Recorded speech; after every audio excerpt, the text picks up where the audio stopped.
If I speak in English, it will reach your mind.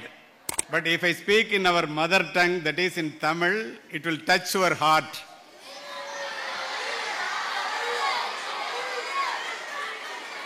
Educating the mind without educating the heart is no education at all. சொன்னவன் மாமேதை Aristotle. பைலிங்குவல்லையும் பேசுவேன், don't worry. வெள்ளத்தனையது மலர் நீட்டம், மாந்தர்தம் உள்ளத்தனையது உயர்வு என்ற வள்ளுவனின் வாக்கிற்கிணங்க உயர்ந்த உள்ளத்தோடு இத்துணை பணிகளுக்கு இடையிலே இந்த பள்ளியினுடைய விழாவிலே கலந்து கொண்டு காலையில் ஒரு முறை மாலையில் ஒரு முறை இப்படிப்பட்ட சட்டமன்ற உறுப்பினர்கள் கிடைப்பது அரிது என்பது காவல்துறை அதிகாரியாகிய என்னுடைய கருத்து.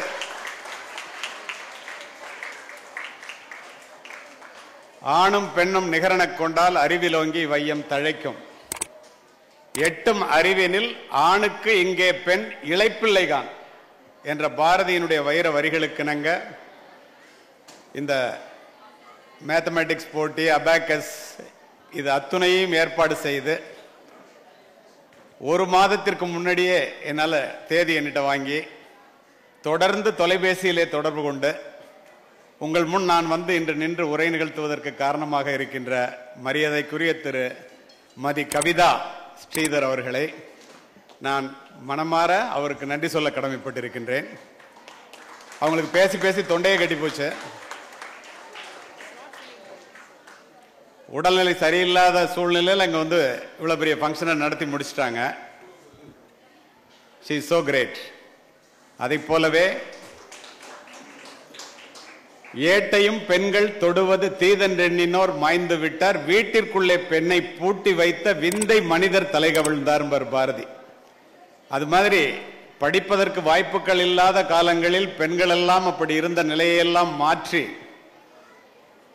இந்த நேரத்திலே உங்களுடைய முதல்வராக இங்கே அமர்ந்திருக்கின்ற விஜயகுமாரி அவர்கள், அதை போலவே துணை முதல்வராக ரகு டேவிட், உங்களுடைய கணக்கினுடைய ஹெச்ஓடியாக மேத்தமெட்டிக்ஸ் டிபார்ட்மெண்ட் ஹெச்ஓடி டேவிட் அவர்கள், இன்னொரு வைஸ் பிரின்சிபலுங்க என்கிட்ட வந்து பிரைஸ் வாங்கினாங்க. அறிவு சுடர் கொண்டு அறியாமை இருளகற்றுகின்ற ஆசிரியர் பெருமக்கள், அத்துணை பேருக்கும் எல்லாவற்றுக்கும் மேலாக இந்திய தேசத்தினுடைய எழில்மிக்க மாணவ செல்வங்களாக எனக்கு முன்னால் அமர்ந்திருக்கின்ற அத்துணை மாணவ மாணவிகளுக்கும் இந்த விழாவில் என்னை அழைத்து உரையாற்ற பணித்தமைக்கு என்னுடைய நெஞ்சார்ந்த நன்றியை தெரிவித்துக் கொள்கின்றேன். இப்போ நான் உங்களை பார்க்குறேன், நிறைய பேருக்கு இங்கிலீஷ் புரியும் அப்படிங்கிறதுனால ரொம்ப சிம்பிள் இங்கிலீஷில் சில விஷயத்தை சொல்ல விரும்புகிறேன். First, I see something in you. I don't know what it is. You have to find it out. You and I are unique, but all of us have something special that makes you beautiful. Do you know what makes you special? When you find it out, you are successful. நம் ஒவ்வொருவருடைய இடத்திலும் மிகப்பெரிய திறமை ஒளிந்து கிடக்கிறது.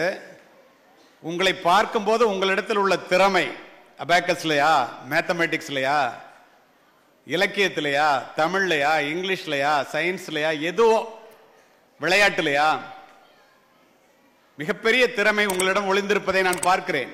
ஆனால் அது என்ன திறமைன்னு எனக்கு தெரியாது. அதை நீங்கள் தான் கண்டுபிடிக்க வேண்டும்.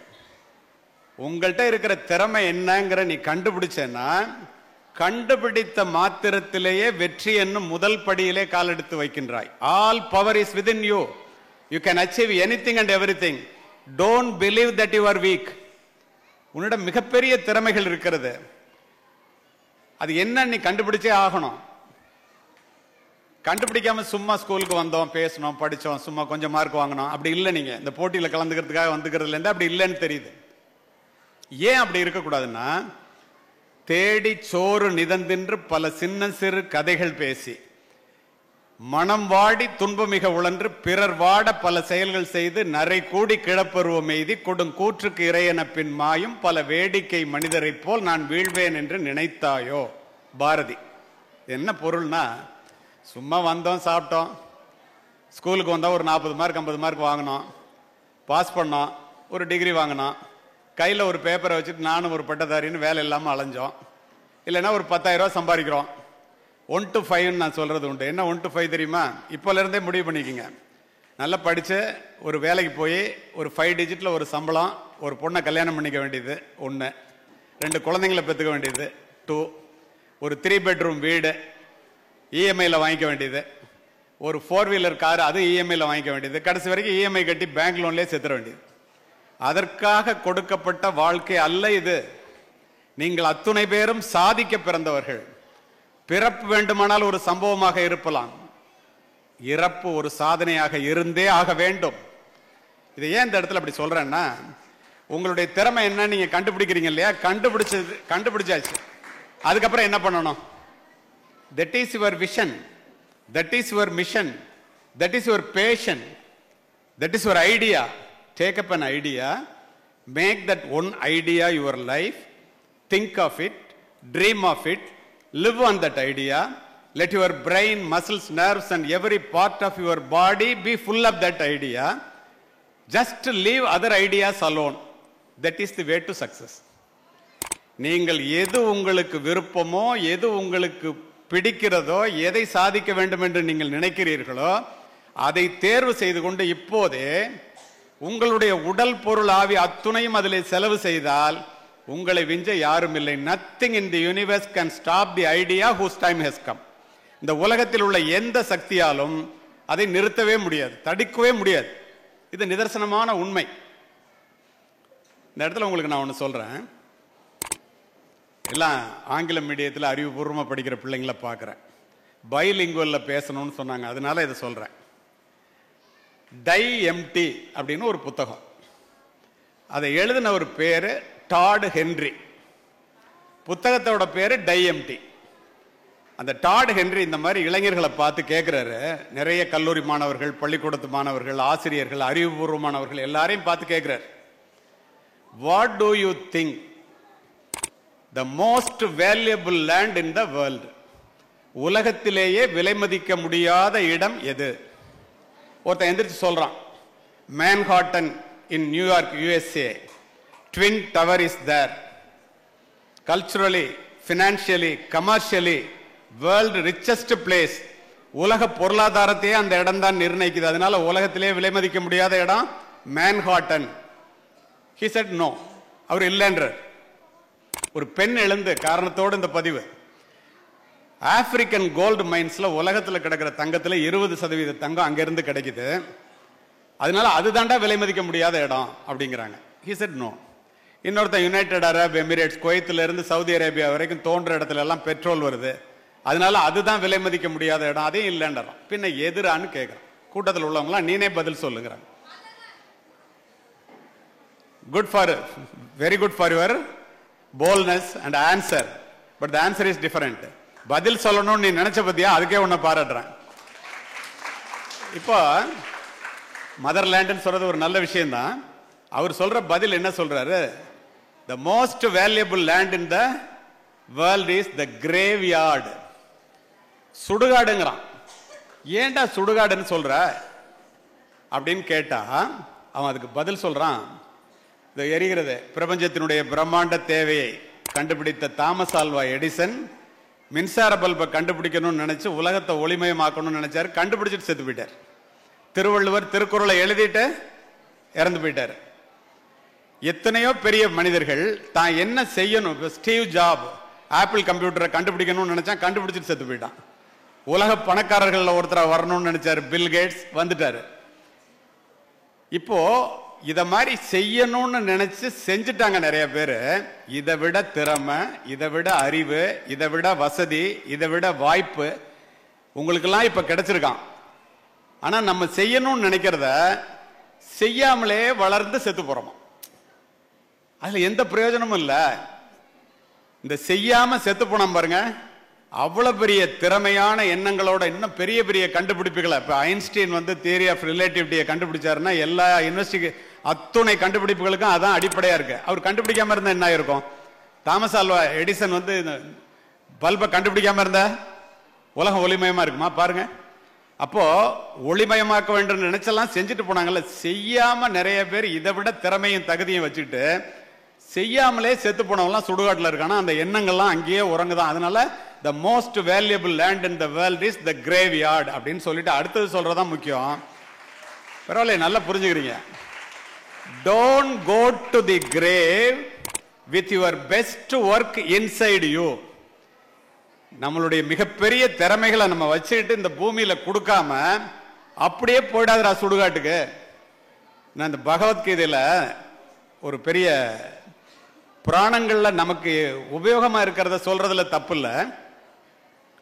கிருஷ்ணர் எல்லா மகாபாரத போரெல்லாம் முடிச்சுட்டு உங்களுக்கு புரியணுங்கிறதுக்காக சொல்றேன். வைகுண்டம் மோட்சத்துக்கு போகணும்னு முடிவு பண்ணிட்டு வரான். பக்கத்தில் இருக்கிற உத்தவர் கேட்பாரான், என்ன கிருஷ்ணா வைகுண்டம் போகணும்னு முடிவு பண்ணிட்டா, எங்களுக்கெல்லாம் ஏதாவது சொல்லிட்டு போயேன். அவரு உனக்கு என்ன வேணும்னு கேளு சொல்றேன் பாரான். இவர் சொன்னாராம், கா தக்ஷிணா கா தக்ஷிணாம்பரம். அப்படின்னா இந்த உலகத்துக்கு நான் என்ன செய்யணும்? அவர் சொன்னாராம், ஞானோபதேசிகா, உன்னுடைய ஞானத்தை கொடுத்துட்டு போடா. இவரும் டை எம்டி தான் சொல்றாரு, டாடு ஹென்ரியும் டை எம்டி தான் சொல்றாரு. உங்ககிட்ட இருக்கிற திறமை, உங்ககிட்ட இருக்கிற அறிவு, அதையெல்லாம் இந்த உலகத்துக்கு கொடுத்துட்டு போங்க. சரி, இப்ப எல்லாரும் கொடுத்துட்டு போகணும்னு நம்ம நினைக்கிறோம். ஆனா எல்லாரும் கொடுக்கலையே, எல்லாரும் கொடுக்கவே முடியறது இல்லையே. எல்லாரும் நினைக்கிறோம் பெருசா சாதிக்கணும், ஏதாவது பண்ணணும்னு. எல்லாரும் செய்யணும்னு நினைக்கிறோம். ஆனா எல்லாராலையும் செய்ய முடியலையே. ஏன்? அதுக்கும் பதில் சொல்றாங்க. நீங்க செய்யாம போக கூடாதுங்கிறது மட்டும் இல்ல, ஏன் செய்யணுங்கிறதையும் சொல்றேன். நிறைய பேர் ஏன் செய்ய முடியலங்கிறதையும் சொல்றேன். அருமை மாணவர்களே, ஏன் செய்ய முடியலன்னா, ரவீந்திரநாத் தாகூர் 4 லைன்ல சொல்லுவார். உங்களுக்கு ரவீந்திரநாத் தாகூர் யாருன்னு தெரியும். என்ன சொல்லுவார் தெரியுமா?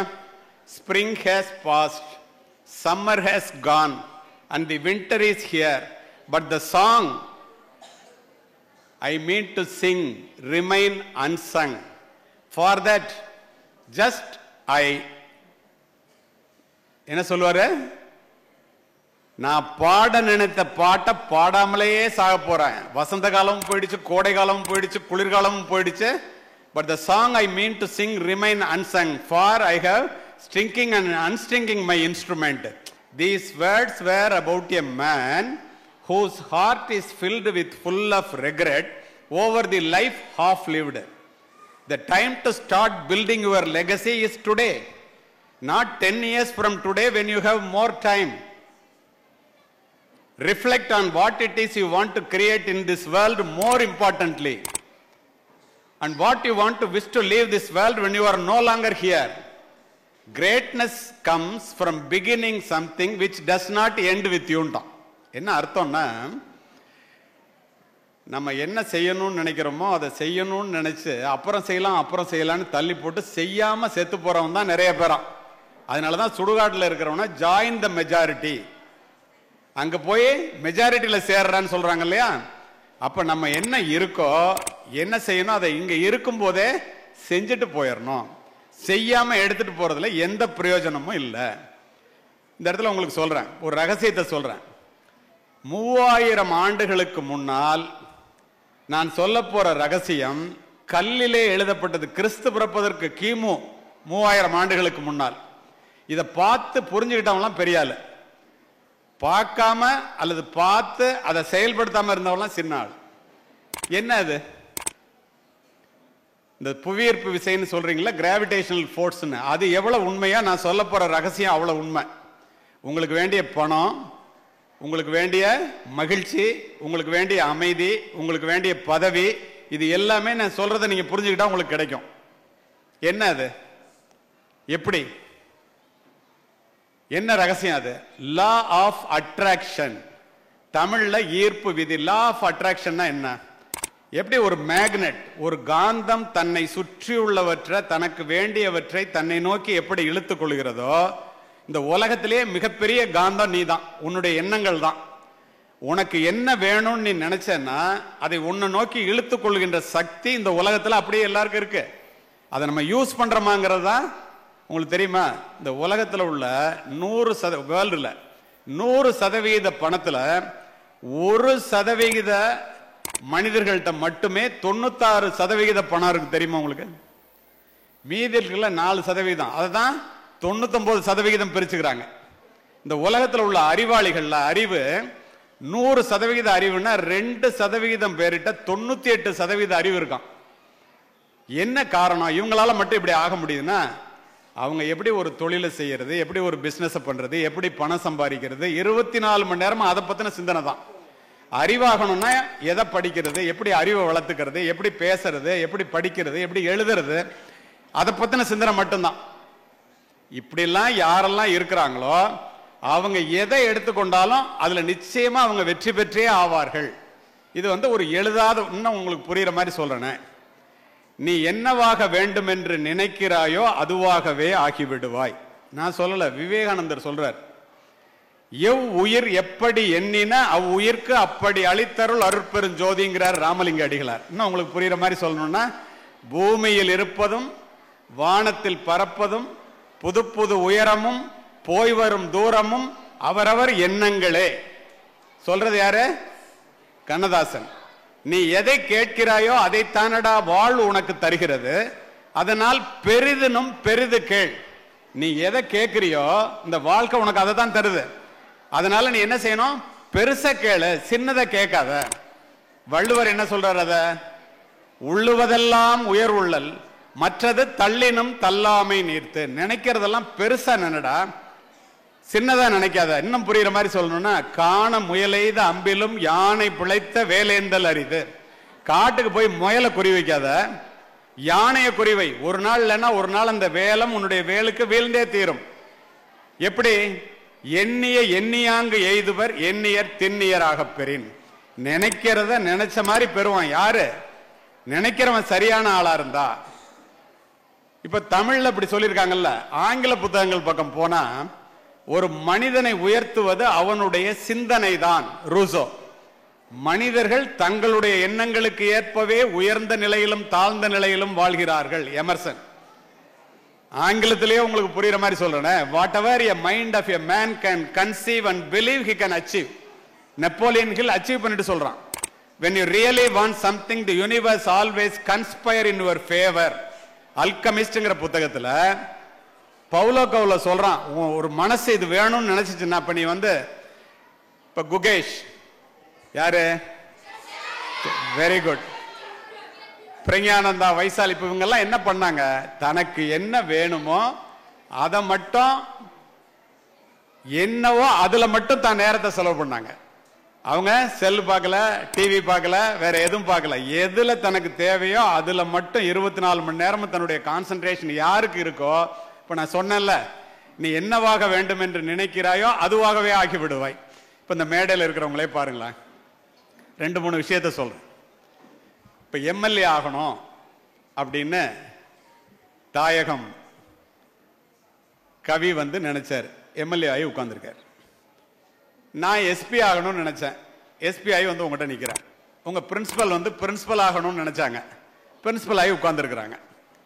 இதெல்லாம் ஏன் சொல்றேன்னா, நினைச்சா மட்டும்தானே நடக்க முடியும். இப்ப நீங்க எல்லாம் எத்தனை மார்க் வாங்கி இருக்கிறீங்க, எந்த கிளாஸ் படிக்கிறீங்களோ, அது எல்லாமே எதனால? நீங்கள் இப்போது இருக்கின்ற நிலைக்கு, ஃபர்ஸ்ட் ரேங்க் வந்தாலும் லாஸ்ட் ரேங்க் வந்தாலும், நீ இப்போது இருக்கின்ற நிலைக்கு காரணம் உன்னுடைய மனமே. சொல்றது யாரு? புத்தர் சொல்றாரு, உன்னோட மனசுதான்.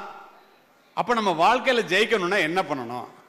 My dear students, the golden key to remember is the sole author of your success is your mind. Sole author. If you master your thoughts, you master your mind. Once you master your mind, you master your life. When you master your life, you master your destiny. விதியை மதியால் வெல்லலாம். எப்படி?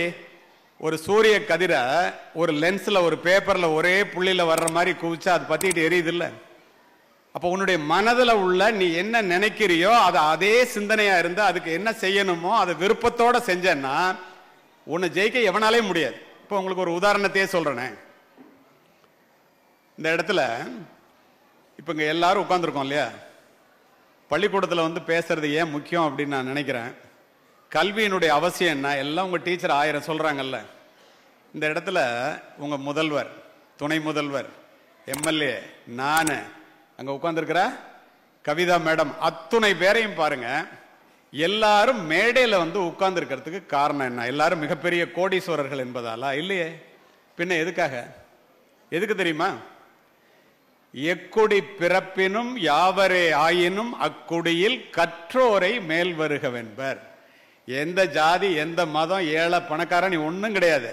நீ படிச்சுட்டேன்னா உன்னை மேடைக்கு வான்னு கூப்பிட்டே ஆகணும். படிச்சுட்டேன்னா ஒழுங்கா படிக்கணும், கூப்பிட்டே ஆகணும். அதோடையா? இல்ல, வேற என்ன? அறிவுடை ஒருவனை அரசனும் விரும்புவான். அரியாசனத்தில் இருப்பவர்களிடம் சரியாசனம் தருவது கல்வி. மன்னரும் மாசர கற்றோனும் சீர்தூக்கின் மன்னரில் கற்றோன் சிறப்புடையோன். மன்னர்க்கு தன் தேசமல்லால் சிறப்பில்லை, கற்றோர்க்கு சென்ற இடமெல்லாம் சிறப்பு. ஏன் இப்ப இங்க மேடையில் வந்து நிறைய டீச்சர்ஸ் எல்லாம் பிரைஸ் வாங்கினாங்கல்ல, மேடை கூப்பிட்டு தானே பிரைஸ் கொடுக்குறாங்க. அவங்கள மட்டும் ஏன் கூப்பிட்டு பிரைஸ் கொடுக்குறாங்க? கற்றோர்க்கு சென்ற இடமெல்லாம் சிறப்பு. படிச்சுட்டேன்னா உன்னை மேடைக்கு வான்னு கூப்பிட்டு தான் ஆகணும். யாரு முதல் மார்க் வாங்குறாங்களோ அவங்களுக்கு தான் பிரைஸ் கிடைக்கும். சும்மா இருந்தாக்க கிடைக்காது. இப்படி ஒரு நல்ல ஸ்கூல்ல படிக்கிற வாய்ப்பு கிடைக்கும் போது, வாய்ப்பு வந்து தட்டும் போது தூங்கினேன், வந்து விட்டு போன பின்பு ஏங்கினேன்னா ஒன்றும் கதையாகாது. நீ நிரூபித்தால் அங்கீகரிக்கப்படுவாய், நிரூபிக்காவிட்டால் நிராகரிக்கப்படுவாய். இப்போ உங்களுக்கு ஒரு 2-3 உதாரணம் சொல்றேன். என்னுடைய லைஃப்ல இருந்தே உங்களுக்கு உதாரணத்தை சொல்றேன். எனக்கு ஒரு காவல்துறை அதிகாரி ஆகணும்னு எனக்கு ஒரு ஆசை. என்னுடைய நண்பன் என்னை விட கஷ்டமான குடும்பத்தில், உங்களை மாதிரி ஸ்கூல்ல எல்லாம் படிக்கிறதுக்கு வாய்ப்பு கிடைக்கல, கவர்மெண்ட் ஸ்கூல்ல. அவனுடைய ஆசை என்னன்னு எனக்கு தெரியாது. தஞ்சாவூர்ல 2 பேரும் மன்னர் சரபோஜி அரசினர் கல்லூரியில் படிக்கும்போது காலேஜுக்கு போவோம். நீ என்னவாகணும்னு நினைக்கிறியோ அதுவோ ஆயிடுவேன்னு இப்ப சொன்னல, நான் ஆயிருந்தா தானே உங்களுக்கு சொல்ல முடியும்.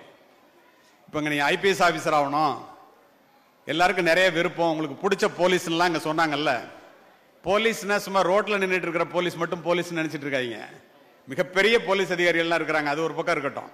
இந்த இடத்துல உங்களுக்கு நான் சொல்ல விரும்புறது, நானும் என்னுடைய நண்பனும் கல்லூரிக்கு காலேஜுக்கு போகும்போது பெரிய மீசை வச்சுட்டு காக்கி யூனிஃபார்ம் போட்டுட்டு சிவப்பு விளக்கு சுழல 1111 ஒயிட் கலர் அம்பாசிடர் கார்ல, நான் சொல்றது 50 வருஷத்துக்கு முன்னாடி, இப்ப இல்ல, ஒரு எஸ்பி ஆபீஸ் போவார். அவரை பார்க்காம நான் காலேஜுக்கு போனதே இல்லை. காரணம், அவர் மாதிரி நான் ஆகணும்ல.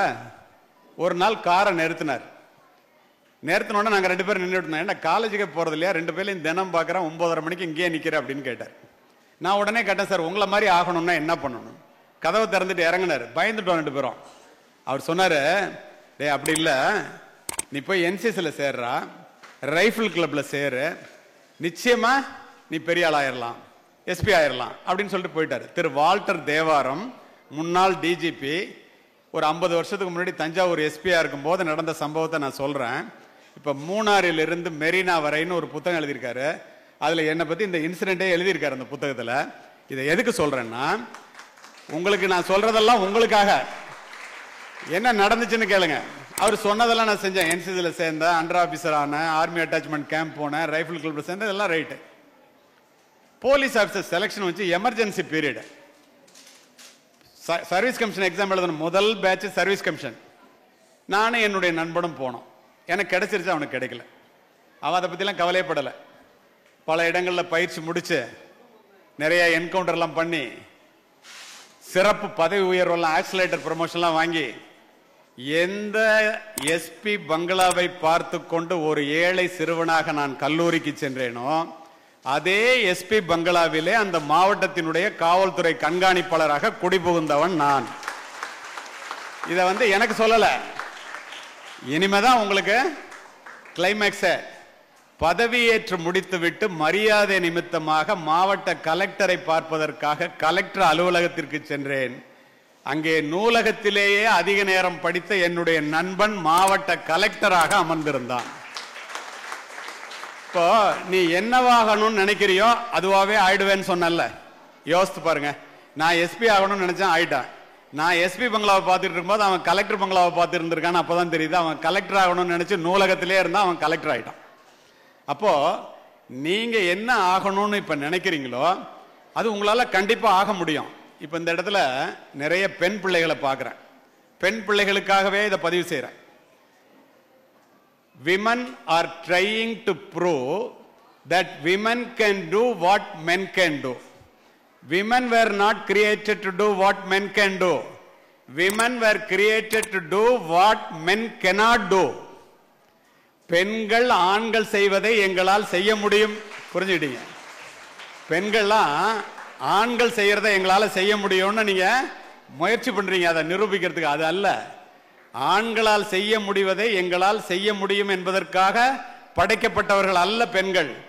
ஆண்களால் செய்ய முடியாததையும் எங்களால் செய்ய முடியும் என்பதற்காக படைக்கப்பட்டவர்கள். இதை எப்படி சொல்றேன்னு கேளுங்க. நான் எதுவுமே சொந்த உதாரணங்கள் என்ன சொல்றது இல்லை. இதை ஒரு நாள் ஒரு டிவியில் ஒரு இன்டர்வியூவில் சொன்ன ஒரே நாளில் 1 மில்லியன் பார்த்துட்டாங்க. இது இளைஞர்களுக்காக, பிள்ளைகளுக்காக. இப்போ இங்கே படிக்கும்போது சொன்னாங்கல்ல, துப்பாக்கி சுடுற போட்டியில் தமிழக அரசின் சார்பாக கலந்து கொண்டு நாசிக், லக்னோ, காஷ்மீர் 3 இடத்துலையும் அகில இந்திய போட்டியில் கலந்து கொண்டு 3 முறை தங்கப்பதக்கம் பெற்றவன் நான். இதை எதுக்கு சொல்றேன்னா, எனக்கு இல்லை, நல்லா கேட்டுட்டு வாங்க.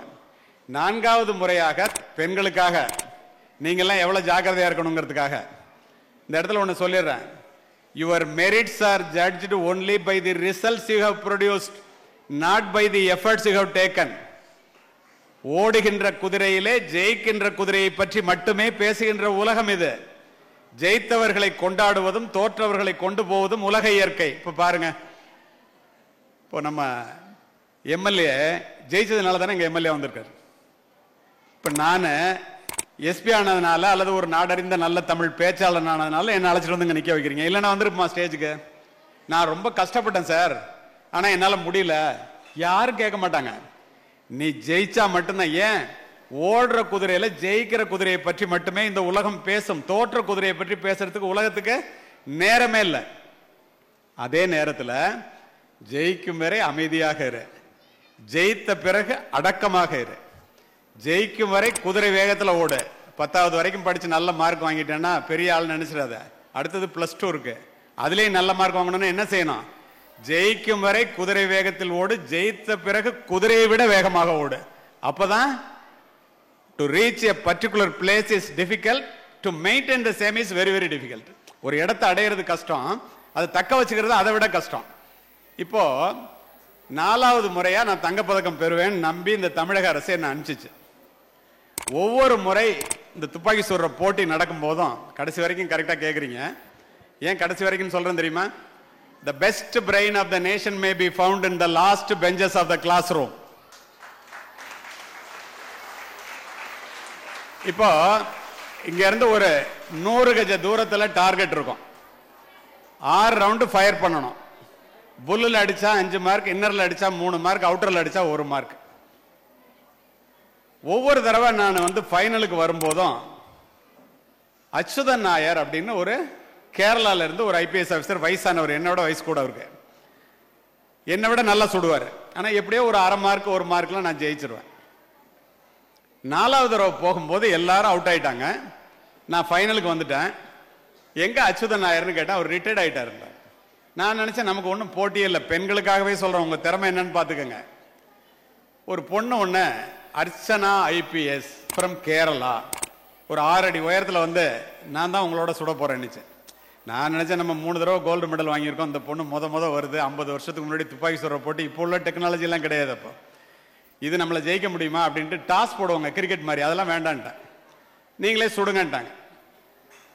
நான் முதல்ல 6 ரவுண்டு சுட்டேன். 5 ரவுண்டு புல்லு, 1 ரவுண்டு இன்னர். திரு வால்டர் தேவாரம் உட்பட நீ தாண்டா ஜெயிப்ப, உட்காருனாங்க. அந்த பொண்ணு அங்கேருந்து ஒரே மூச்சில் 6 ரவுண்டு சுட்டுச்சு. அதுவும் 5 ரவுண்டு புல்லு, 1 ரவுண்டு இன்னர். இன்னொரு போலீஸ் ஆஃபீஸர் சொன்னார், அந்த டார்கெட்டை போய் பாடுறாரு. அதை பார்த்தா என்னுடைய துப்பாக்கி குண்டுகள் துளைத்ததை விட அந்த பெண்ணினுடைய துப்பாக்கி குண்டுகள் துளைத்தது மிகவும் நெருக்கமாக இருந்துச்சு. குரூப்பிங்னு சொல்லுவோம். என்னடா இந்த பொண்ணு ரவுண்ட்லேயே நம்மளை விட நல்லா சுடுதேன்னு நினச்சிட்டே வந்தேன். ஜட்ஜு கேட்டார், 2 பேரும் ஈக்குவல் மார்க்கெட் டாஸ் போட்டலாமான்னு. நான் உடனே எஸ்னேன். ஏன்? தோத்தா டாஸ்ல தோத்தோம்னு சொல்லிக்கலான்ட்டு. அந்த பொண்ணு சொன்னிச்சு, mister Kaliyamurthy, this is not a game of chance, this is a game of skill. சீட்டு குலுக்கி போட்டு எடுக்கிறது இல்லடா இது. உனக்கு தைரியம் இருந்தா வா, திரும்ப சுடலான்னு. ஜட்ஜு 10 ரவுண்டு கொடுத்துட்டாரு. உலகத்தில் உள்ள தெய்வங்கள் எல்லாத்தையும் வேண்டிட்டு நானு ஒரே மூச்சில் 10 ரவுண்டு சுட்டேன். 9 ரவுண்டு புல்லு, 1 ரவுண்டு இன்னர். அந்த பொண்ணு அங்கேருந்து வந்து துப்பாக்கி எடுத்து 10 ரவுண்ட காக் பண்ணி லோட் பண்ணி ஒரே மூச்சில் சுட்டுச்சு. 10க்கு 10 புல். நான் தோற்று போய்விட்டேன். தோத்தோன்னா துப்பாக்கி தூக்கி கீழே போட்டேன். அந்த பொண்ணை தொடச்சி எடுத்து கொடுத்துட்டு ஒரு சல்யூட் அடிச்சிச்சு. நான் எந்திரிச்சு நீளமா ஜெயிச்சுட்டேன், நாளில் உனக்கு சல்யூட் அடிக்கணும்னு. அந்த பொண்ணு என்ன தெரியுமா சொன்னிச்சு? இனிமேதான் கிளைமேக்ஸ். கலியமூர்த்தி அவர்களே, என்னிடம் தோற்றதற்காக நீங்கள் துளி கூட வருத்தப்படக்கூடாது. ஏன் தெரியுமா? நான் யார் தெரியுமா? 3 முறை உங்களிடம் தங்கப்பதக்கத்தை பறிகொடுத்த அச்சுதன் நாயரினுடைய மகள் நான் என்று கூறி.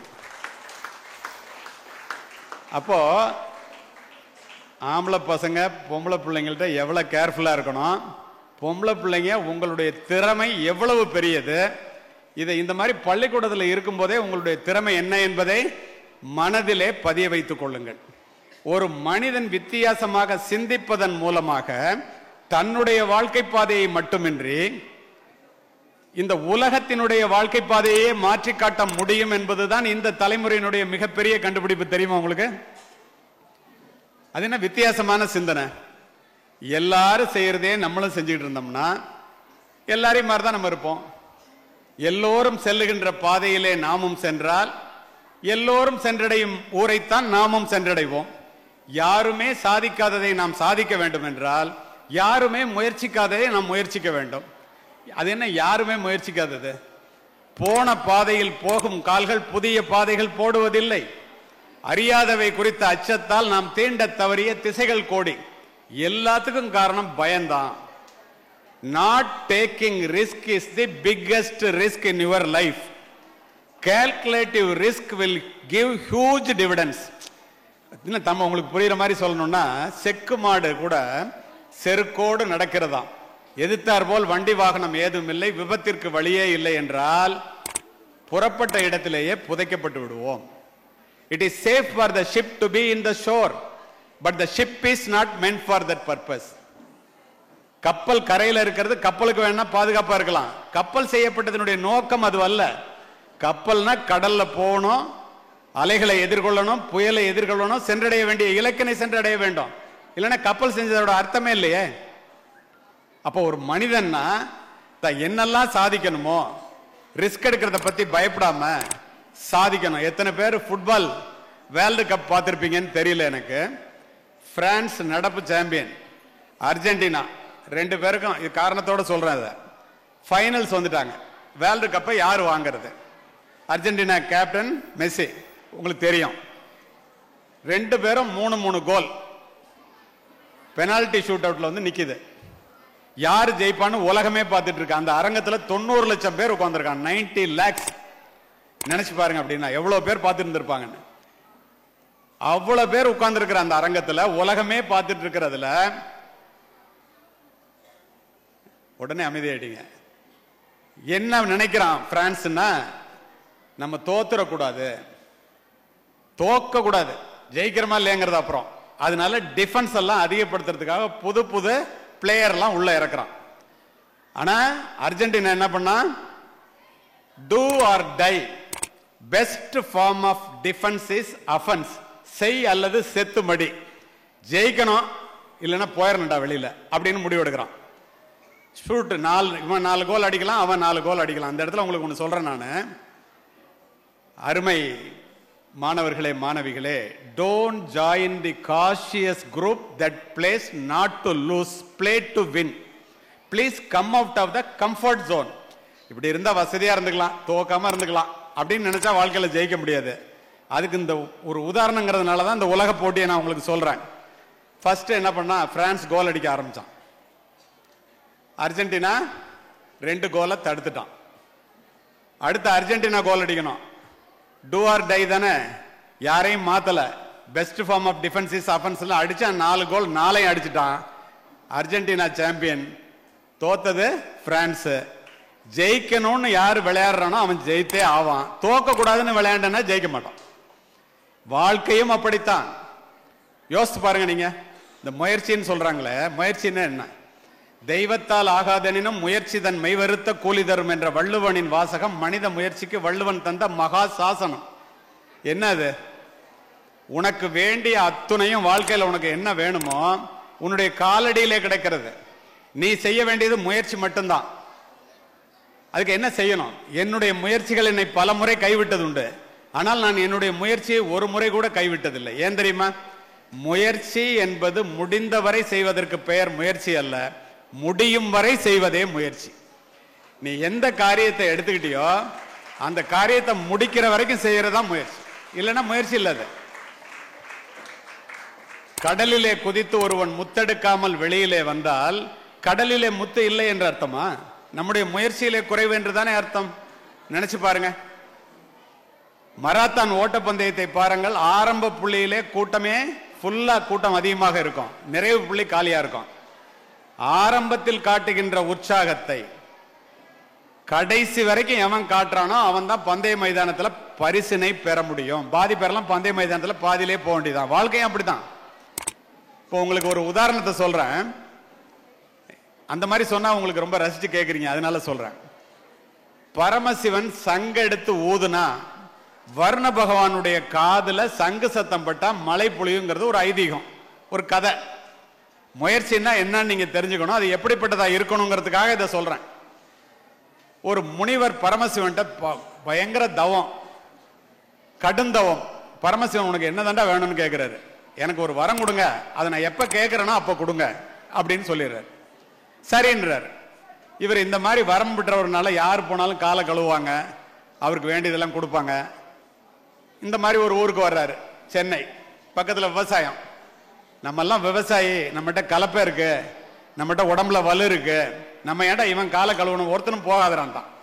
3 நாள் பார்த்தார் முனிவர். பரமசிவன்ட்ட கேட்டாரு, முயற்சின்னா என்ன நீங்க தெரிஞ்சுக்கணுங்கிறதுக்காக இதை சொல்றேன், வேற எதுக்கும் இல்லை. நான் ஒரு வரம் கேட்டேன்ல, அதை கொடுங்கிறார். என்ன வரண்டாங்கிறார்? சென்னைக்கு மழையே பெய்யக்கூடாது. வர்ண பகவானுக்கு சங்கு சத்தம் காதல விழுந்தாதான் மழை பெய்யும். பரமசிவன் சங்கெடுத்து ஊதுனாதான் வர்ண பகவான் மழை பெய்ய முடியும். இவன் மழை சென்னைக்கு பெய்யக்கூடாதுன்னா சங்க எடுத்து ஓரமா வச்சுட்டார். யாரு? பரமசிவன். எல்லாரும் கலப்பை எடுத்துட்டு போனா மழை இல்லை, உழுவல. எல்லாரும் கலப்பையை கொண்டு போய் தொழுவத்தில் வச்சுட்டான். ஒருத்த மட்டும் தொடர்ந்து போய் உழுதுகிட்டே இருக்கான். நாரதர் மேல இருந்து பாக்குறாரு. அவர் அங்கிருந்து ஏன்டா மழையே இல்லை, ஏன்டா உழுவுறேங்கிறாரு. நீ போய் அவன் வேலையை பார்த்துட்டு, செஞ்ச தொழிலை விட்டவனும் கெட்டான், செய்யாத தொழிலை செஞ்சவனும் கெட்டான். என்னுடைய தொழில் உழவு தொழில், இதை விட்டா எனக்கு மறந்து போயிருயா, அதனால நான் உழுதுகிட்டு இருக்கேன், நீ போன்ட்டான்.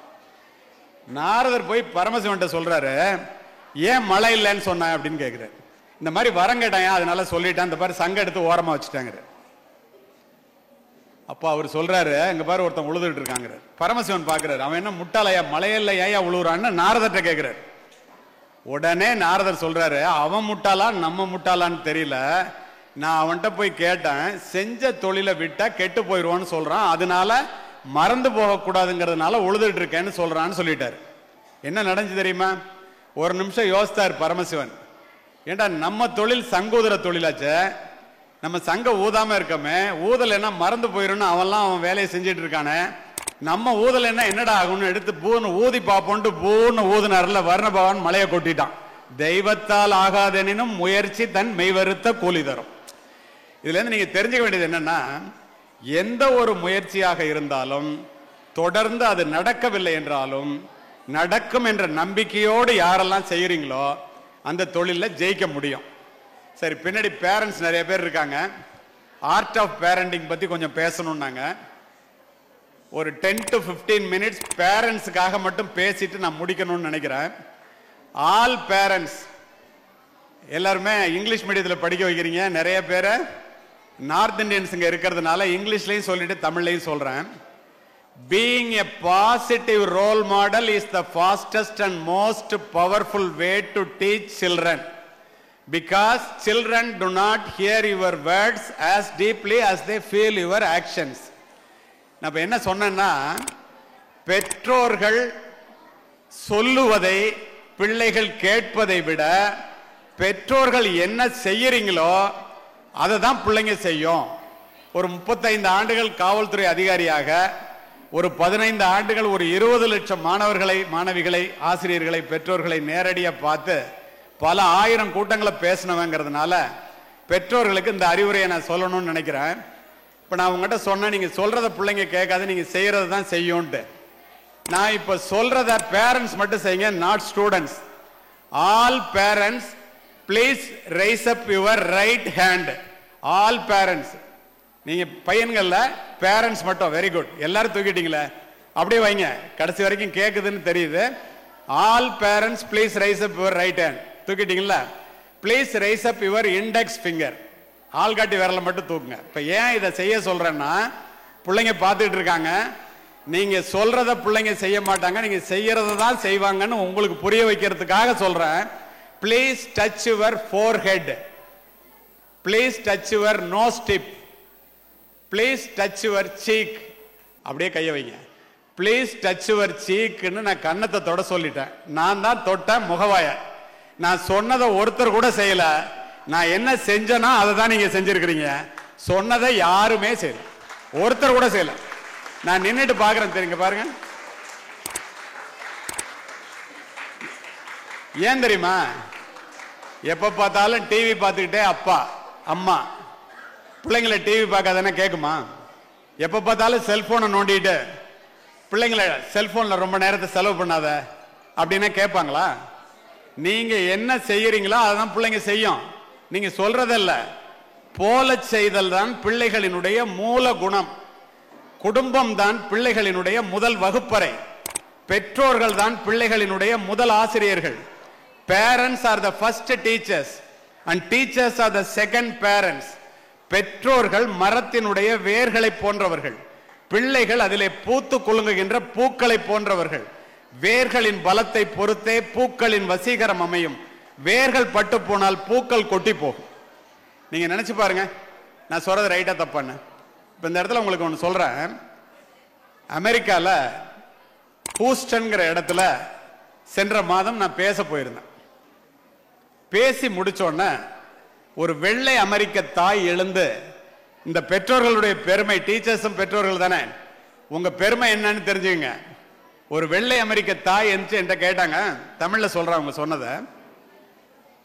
சார், இந்தியாவில இருந்து படிச்சுட்டு அமெரிக்காவுக்கு வர்ற பிள்ளைங்க எல்லாம் பயங்கர அறிவாளியா, பயங்கர ஒழுக்கம் உள்ளவங்களா, கடுமையான உழைப்பாளிகளா, எப்படி சார் இப்படி பிள்ளைங்களை வளர்த்து அனுப்புறீங்க?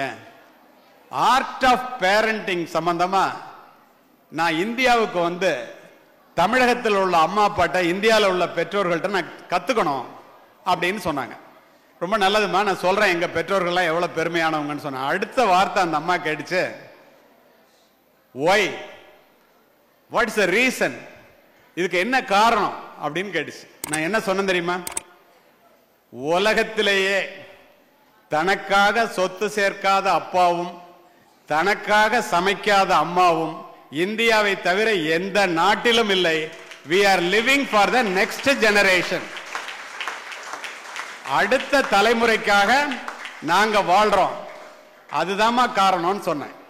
அடுத்து ஒரு அமெரிக்கன் எழுந்து, தெரிஞ்சுங்க பேரண்ட்ஸ் எல்லாரும் பின்னாடி நிறைய பேர் உட்கார்ந்துருக்கீங்க, என்கிட்ட கேட்டாரு, my dear Indian cop, why this Indian mothers wants their children to be, எல்லாம் ஃபுல்லா ஒவ்வொருத்தரா கேள்வி கேட்கிற நேரம், why the Indian mothers ready to sacrifice anything and everything for the purpose of their education, children education. இந்திய பெற்றோர்கள் பிள்ளைகளினுடைய படிப்புக்காக எதை வேணாலும் தியாகம் பண்றதுக்கு ரெடியா இருக்கிறாங்களே, why they are very much worried about their kids education அப்படின்னு இங்கிலீஷ்ல கேட்டார். பக்கத்துல ஒரு தமிழ் பொண்ணு எந்திரிச்சு, சார் தொல்லை தாங்கல, ஒரு நல்ல பதிலா சொல்லுங்க. என்னடா அவன் கேட்கறது அமெரிக்கன் கேட்கறான், இது தமிழ் பொண்ணு வந்து பதில் சொல்லுங்கன்னு சொல்லுதேன்னு பார்க்கும்போது ஸ்டேஜில் உட்கார்ந்தவங்க சொன்னாங்க, சார் லவ் மேரேஜ், தமிழ் பொண்ணு வந்து நம்மள மாதிரி அந்த பொண்ணை வளர்க்கணும், பிள்ளைய வளர்க்கணும்னு நினைக்குது. அவன் அவங்க மாதிரி 18 வயசானோடனே மேஜர் விட்டுறான்னு நினைச்சு அப்படி வளர்க்கணும்னு நினைக்கிறான், ஒரு நல்ல பதில சொல்லுங்க. நான் என்ன சொன்னேன் தெரியுமா? All my dear American, all Indian mother wants their children to be better than her husband.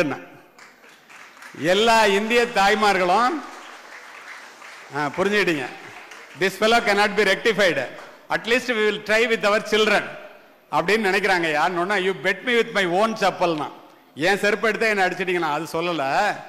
நாங்கெல்லாம் திருக்குறளை படிச்சவங்கய்யா, தம்மில் தம்மக்கள் அறிவுடைமை மாநிலத்து மண்ணுயிர்க்கெல்லாம் இனிதுங்கிறார் வள்ளுவர். தன்னை விட தாம் புள்ள புத்திசாலியா இருக்கிறது தான் உலகத்துல உள்ள எல்லா அம்மா அப்பாவும் விரும்புவாங்க. அதனால எங்க பொண்ணு அந்த மாதிரி வளர்க்கணும்னு நினைக்குதுரா, நீ அது மாதிரி இல்ல, நீ திருக்குறளை படிக்கலன்னு. இதை ஏன் இந்த இடத்துல சொன்னா, spending time with children is more important than spending money on them. பெற்றோர்கள் பிள்ளைகளுக்கு கொடுக்கக்கூடிய மிகப்பெரிய சொத்து அந்த பெற்றோர்கள் பிள்ளைகளிடம் செலவு செய்கின்ற நேரம். பிள்ளைகளிடம் நேரம் செலவு செய்யாத பெற்றோர்கள் பிள்ளைகளுக்கு எவ்வளவுதான் சொத்து சேர்த்து வைத்தாலும் அது விழலுக்கு இறைத்த நீராக போவதை காவல்துறை அதிகாரியாக நான் பல முறை பார்த்து விட்டேன். அப்போ பிள்ளைங்க சொந்த காலில் நிற்கிற மாதிரி அறிவை கொடுக்கணும்னா கல்வி வேணும், கல்வியை கொடுக்கணும்னா பிள்ளைங்களுக்கு அதை எடுத்து சொல்லணும், இதனால இவ்வளவு நல்லது நடக்கும் அப்படின்னு சொல்லணும். இப்போ நான் உங்கள்கிட்ட பேசிட்டு இருக்கேன், இந்த இடத்துல ஞாபகம் வரதை சொல்றேன். உங்க அம்மா அப்பா இல்லாமல் கொஞ்சம் படிச்சவங்களா இருக்காங்க. எங்க அப்பா 5ஆம் வகுப்பு மட்டுமே படித்த ஒரு ஏழை விவசாயி. என்கிட்ட சொல்லுவாங்க, தம்பி நீ மட்டும் படிச்சுட்டேன்னா பெரிய வேலைக்கு போறது இல்லடா, எது ஒன்னுட்டேந்து போனாலும் இந்த கல்வி மட்டும் போகாதும்பாங்க. அப்பா சொல்றாங்களே நானும் படிச்சேன். இப்ப இதை எதுக்கு உங்ககிட்ட சொல்றேன் தெரியுமா? நான் உயிராக நேசித்து உடுத்தி இருந்த காக்கி உடை பணி நிறைவுக்கு பிறகு என்னிடத்திலே இல்லை. நான் வாங்கிய பதக்கங்கள் ஜனாதிபதி பதக்கம் உட்பட என்னுடைய மார்பகத்தை அலங்கரிக்கவில்லை. ஆனால் மாணவர்களே, பெற்றோர்களே, புரிந்து கொள்ளுங்கள், என் தந்தை சொன்னதை போல நான் படித்த கல்வி மட்டும் என்னிடத்திலேயே இருக்கின்ற காரணத்தினால் உலகம் முழுவதும் சென்று உரை நிகழ்த்துகின்றேன். இன்று உங்கள் முன் உரை நிகழ்த்தி கொண்டிருக்கேன். அவ்வளவுதாங்க. இதுக்கு தான் படிக்கணும். எது ஒன்னுட்டு போனாலும் இந்த கல்வி மட்டும் ஒன்னுட்டு போவே போகுது. அதனாலதான் பாரதி சொல்லுவாரு, என்னரும் தமிழ்நாட்டின் கண் எல்லோரும் கல்வி கற்று பன்னரும் கலைஞானத்தால் பராக்கிரமத்தால் உன்னத இமயமலை போல் ஓங்கிடும் கீர்த்தி பெற்று இன்புற்றார் என மற்றோர் எம்பிட கேட்டிடல் என்னாலோ. தமிழ்நாட்டில் உள்ளவெல்லாம் படிச்ச அறிவாளியா இருக்கான் அப்படிங்கிறத உலகத்தில் உள்ளவெல்லாம் பார்த்து கேட்டு ஆச்சரியப்படுற நாள் இருக்கு பாரு, அதுதான்டா உண்மையான சுதந்திரம். பாரதிதாசன் சொல்லுவாரு, எல்லா நலமும் ஈந்திடும் கல்வி இல்லா வீடு இருண்ட வீடுங்க, படிப்பிலார் நிறைந்த குடித்தனம் நரம்பில் துடிப்பிலார் நிறைந்த சுடுகாடுங்க, அறிவே கல்வியாம் அறிவிலா குடும்பம் நெறிகாணாமல் நின்றபடி விழும். படிப்பு இல்லைன்னா அப்பாட்ட பணம் இருக்குன்னு புள்ள படிக்க மாட்டான், அடுத்த தலைமுறையில் விழுந்துரும். ஏழை பிள்ளையா இருப்பான், நல்லா படிப்பான், ஆலமரத்தை போல விழுது விட்டு வளரும், உலகத்திற்கே நிழல் கொடுக்கும். இந்த கல்வியால மட்டும்தான் அதை செய்ய முடியும். ஒன்னு தெரிஞ்சுங்க, நீ எவ்வளவு பெரிய கோடீஸ்வரனுக்கு மகனாக பிறந்தாலும் பெற்றோர்களிடமிருந்து சொத்தை பெறுவதைப் போல உங்களுடைய பெற்றோர்களிடமிருந்து இந்த கல்வியை எந்த கொம்பனாலும் கல்வியின் மூலம் கிடைக்கின்ற அறிவினை பெறவே முடியாது. தெரியுமா உங்களுக்கு? இந்த பேங்க் பேலன்ஸை நீ வச்சுக்க, இந்த வீட்டை நீ வச்சுக்க, இந்த காட்டை நீ வச்சுக்கன்னு சொல்ற மாதிரி யாருமே இந்த எம்ஏ டிகிரியை நீ வச்சுக்க, இந்த பிஹெச்டியை நீ வச்சுக்க அப்படின்னு பிள்ளைய கூப்பிட்டு அம்மா அப்பா கொடுக்க முடியாது. அதை நீ படிச்சுதான் பெறணும். அதுதான் கல்வியினுடைய சிறப்பே. பணக்காரர்களுடைய மாளிகையிலே பிறக்கின்ற பிள்ளைகளினுடைய கால்களை கூட தாங்குவதற்கு தோள்கள் காத்திருக்கின்றன. நம்மை போன்ற ஏழை குடும்பத்திலே பிறக்கின்ற பிள்ளைகளினுடைய தோள்களுக்கோ சுமைகள் காத்திருக்கின்றன. பணக்காரர்களுடைய மாளிகையிலே பிள்ளைகள் பிறக்கும் போதே வளர்ந்தே பிறக்கிறார்கள். நம்மை போன்ற ஏழை குடும்பத்திலே பிள்ளைகள் பிறந்துதான் வளர்கிறார்கள். நம்முடைய பெருமை என்ன தெரியுமா? வளர்ந்தே பிறப்பது வாரிசுரிமை, பிறந்து வளர்வதே பிறப்பின் பெருமை. அதை உங்களால் மட்டுமே நிரூபிக்க முடியும். அதற்கு கல்வி வேண்டும். உங்க அம்மா அப்பா இவ்வளவு பேர் இங்க வந்து உட்கார்ந்துருக்காங்கல்ல, இந்த ஒன்னே ஒன்ன சொல்லி நான் முடிக்கிறேன். அவ்வளவு பெற்றோர்கள் அங்க வந்து உட்கார்ந்துருக்காங்கல்ல, இப்ப சமீபத்தில் நடந்த சம்பவத்தை சொல்றேன். இந்த செல்போன் உங்க எல்லாரையும் எப்படியெல்லாம் வாழ்க்கையில மிகப்பெரிய லட்சியத்தை அடையாம கெடுக்குது. ஸ்டீவ் ஜாப் செல்போனை கண்டுபிடிச்சிட்டு பேசினா 10 வருஷம் கழிச்சு, இங்கிலீஷ் புரிஞ்சுக்கிறீங்க அதனால இங்கிலீஷ்லேயே சொல்றேன். Apple proved that a cell phone can change the world within 10 years. Every once in a while a revolutionary product comes along and changes everything. This magical product reshaped the culture, shaken up the industries, put computer in millions of packets and made it possible to know everything within a few tap on the screen. நமக்கு வேண்டியதை மட்டும் எடுத்துக்கோ. ஒரு கையகல cellphone வந்து, if you do not separate yourself from distractions, the distractions will separate you from your goals. உண்டா இல்லையா பாரு? அப்போ செல்போனை எப்படி யூஸ் பண்ணணும்? தயவு செய்து மாணவர்களே, 17 வயது நிரம்பிய 10ஆம் வகுப்பு, 12ஆம் வகுப்பு, 11ஆம் வகுப்பை சேர்ந்த மாணவர்கள் 27 பேர், உங்க அம்மா அப்பா டீச்சர்ஸ் எல்லாம் சொல்லாததை உங்களுக்கு சொல்றேன். இந்த செல்போன்ல நீங்க எவ்வளவு கேர்ஃபுல்லா இருக்கணுங்கிறது. உண்மையிலேயே செல்போன் என்பது ஒரு வரம், அது ஒழுங்காக உபயோகித்தால். 27 பேரை அப்படியே அள்ளி கொண்டு போய்விட்டார்கள் காவல் நிலையத்திற்கு போலீஸ்காரங்க. எல்லாம் 11வது 12வது படிக்கிற பையன். காலையில 54 பேர் பெற்றோர்கள் கண்ணீரோட காவல் நிலைய கதவுகளை போய் தட்டுறாங்க. என் புள்ள பேர் பேப்பர்ல வந்துடக்கூடாது, பாஸ்போர்ட் கிடைக்காது, அப்படிலாம் வரிசையா சொல்றாங்க. இப்படி சொன்னோன்னா இந்த மாதிரி போய் நின்னோன்னா சரி பிள்ளைங்க கெட்டு போயிடக்கூடாதுன்னு எழுதி வாங்கிட்டு அனுப்பிச்சுடுறாங்க. இதை ஏன் உங்ககிட்ட சொல்றேன்னா, இந்த செல்போன் இருக்க எவ்வளவுக்கு எவ்வளவு நீங்க நினைச்சோன்னா செல்போனை எடுத்து பேசாதீங்க. Stop, think and then touch. யாருக்கிட்ட பேசணும்னு நினைச்சுக்கிட்டு எடுத்து பேசிட்டு வச்சிருங்க. சும்மா சும்மா எடுத்தீங்கன்னா, இந்தியர்கள் ஒரு நாளைக்கு 150 முறை செல்போன் எடுக்கிறீங்களா? நீங்க ஒரு நாளைக்கு 3 மணி நேரத்துக்கு மேல செல்போன்ல செலவு பண்றீங்களா? நினைச்சு பாருங்க. அப்படின்னா செல்போனை நம்ம யூஸ் பண்றோமா, செல்போன் நம்மளை யூஸ் பண்ணுதான்னு? இந்த இடத்துல மிக முக்கியமா நீங்க தெரிஞ்சுக்க வேண்டியது, ஒரு கையகல செல்போன் ஒரு ஆணுக்கும் பெண்ணுக்கும் இடையில உள்ள இடைவெளியை ஒன்றுமே இல்லாமல் ஆக்கிவிட்டது. இரவு 9 மணிக்கு மேல் செல்போன், போர்வைக்குள்ளே எரிகின்ற செல்போன் வெளிச்சத்தினால் பல குடும்பங்கள் இருளிலே மூழ்கி கொண்டிருக்கின்றன. நிறைய பிள்ளைங்க இந்த செல்போனை எப்படி யூஸ் பண்றதை தெரிஞ்சுங்க. நிஜ உலக ஆபத்திலிருந்து பிள்ளைகளை காப்பாற்ற என்னெல்லாம் செய்வீங்களோ, பெற்றோர்கள் இந்த நிழல் உலக ஆபத்திலிருந்து பிள்ளைகளை காப்பாற்ற அத்தனையும் செய்யுங்க. அது மட்டும் இல்ல, நேரிலே பேசுவதற்கு சங்கோஜப்படுகின்ற எதையும் செல்போனிலே பகிர்ந்து கொள்ளாதீர்கள். பின்னால உட்கார்ந்துருக்கிற அம்மா அப்பாலாம் நீங்க வாழ்க்கையில மிகப்பெரிய அளவுல முன்னேறணுங்கிற ஒற்றை காரணத்தோட உட்கார்ந்துருக்கிறாங்க. இந்த உலகத்திலேயே மிகப்பெரிய துயரமான கண்ணீருங்கிறது பெற்றோர்களுடைய கண்ணீர் தான். நான் உலகம் பூரா போய் பேசுறவன். உங்களுக்கு கிடைச்ச அம்மா அப்பா மாதிரி யாரும் கிடைக்கல. நீங்க இந்த பள்ளிக்கூடத்தில் படிக்கிறதுக்கு மிக முக்கியமான காரணம் உங்களோட அறிவோ மதிப்பெண்களோ அதெல்லாம் இல்லை. வயலிலும் வரப்பிலும் வெயிலிலும் மழையிலும் அலுவலகத்திலும் வீட்டிலும் முதுகெலும்பொடிய பாடுபடுகின்ற அப்பாவையும் முழு வயிறு காணாமல் உன்னை வளர்க்கின்ற அம்மாவையும் நீ பெற்றிருக்கின்ற காரணத்தினால் இந்த பள்ளியில படிக்கிற அந்த கண்கள்ல கண்ணீர் வருவதற்கு நீ ஒருபோதும் காரணமாக இருந்து விடாத. உன் படிப்பின் மூலமாக மட்டும்தான் அதை செய்ய முடியும். நீங்கள் எல்லோரும் எல்லாமும் பெற வேண்டும். உங்களிடத்தில் இல்லாத நிலை வேண்டும். வாய்ப்பிற்கு நன்றி. வணக்கம்.